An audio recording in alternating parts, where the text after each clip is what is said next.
Hello friends, welcome to Electronic Circuit Hub. So today we are going to understand about the 3.3 volt voltage regulator design. So you can see here we have LT triple 17 which converts 5 volt to 3.3 volt, and if you go and look at the data sheet of LT triple 17, so you can see the maximum output current that this LDO can supply is 800 milliampere, and it has very low dropout voltage. Let's say for current at 800 milliampere, the dropout voltage is 1 volt. That means if you are drawing 800 milliampere current, your input should be greater than V out plus 1 volt. That means your input should be greater than 3.3 volt plus 1 volt. That means 4.3 volts. Okay. So this is most commonly used LDO, voltage regulator, which is widely used in the industry to drive a microcontroller and other 3.3 driven peripherals devices, right? So let us, before I run the simulation in the LT-SPICE, let me show you the design calculation. So let us first understand the design calculation, then I will run the transient analysis, I will run the simulation, and I will show you the input signal and the output signal, okay, the output current waveform and the voltage drop across this U1, right? So let us say in our case I out equals to V out divided by R1, right? V out divided by R1, and in this case R1, that means load.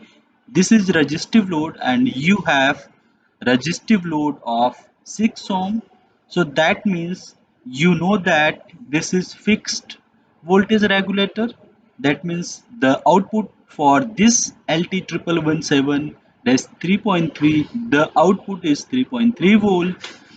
Okay, so if you want to calculate the load current, so you can have V out equals to 3.3 divided by 6 ohm. That means if you further calculate this, you can find your output current is 0.55 ampere, right? That means 550 milliamperes. Okay, so now you have your output voltage V out, you have your load current, and you want to calculate the power dissipation across this U1.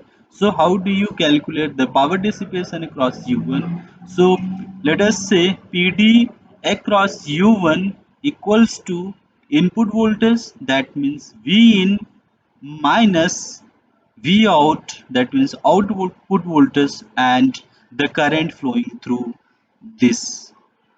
The current flowing through this, let's say it is having series pass transistor inside this LDO, so current flowing through this transistor, right?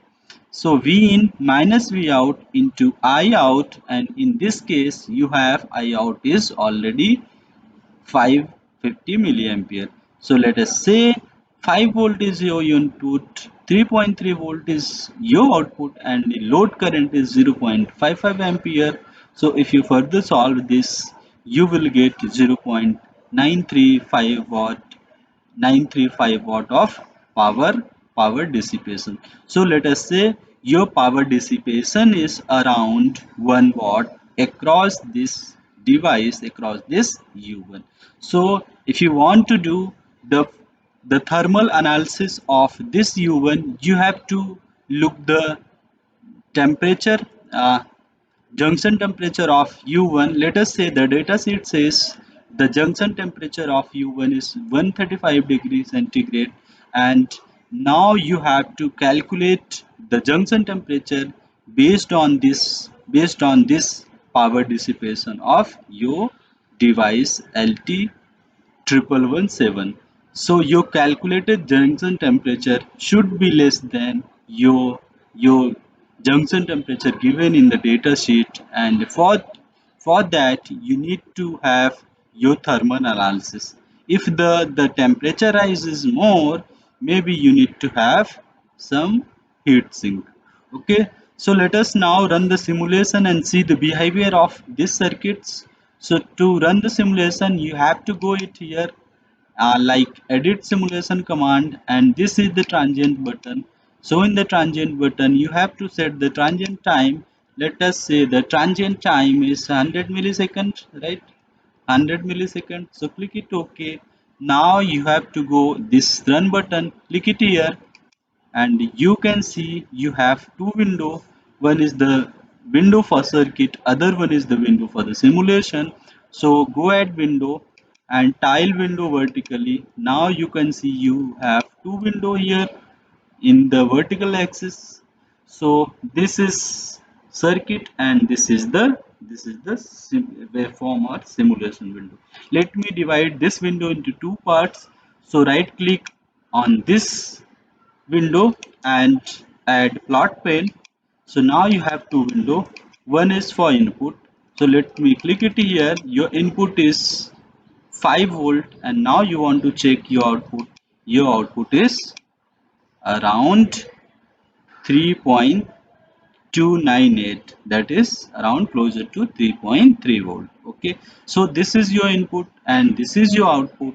Now if you want to check your load current, you may click it here and you can see your load current. So that will show you the current flowing through this resistance, this load resistance R1, which is given by around 550 550 milliampere. You can see this is 549.6, and if you click it here, this is coming 549.665 milliampere, which is very closer to your calculated, theoretically calculated value. This is here 550 ampere. And let us say if you want to check the power dissipation across your linear regulator or this voltage regulator, you have to press the alter key. So press alter key. Now you can see here this is the power symbol, and by pressing anywhere in your circuit you can see the power dissipation of that particular component. So now in our case I want to check the power dissipation of this device U1. So I will click it here and now you can see the power dissipation of U1 is 960.9 milliwatt and your calculated was 935 milliwatt. That means your simulated power dissipation is a bit more, that is 30 milliwatt more than your calculated power dissipation. So this LT 1117 voltage regulator is widely used and commonly used. It is also a tested circuit for the microcontroller based design. If you want to use, you can use this voltage regulator in your application. At the end, I will upload this file to the Google Drive and I will share the link in the description section of the video. So if you want to get this file, you may raise the access. I will give the access of this file and maybe later you can play with these circuits. So thanks for watching this video. If you have any question, feel free to ask me in comment section. Thanks for watching this video.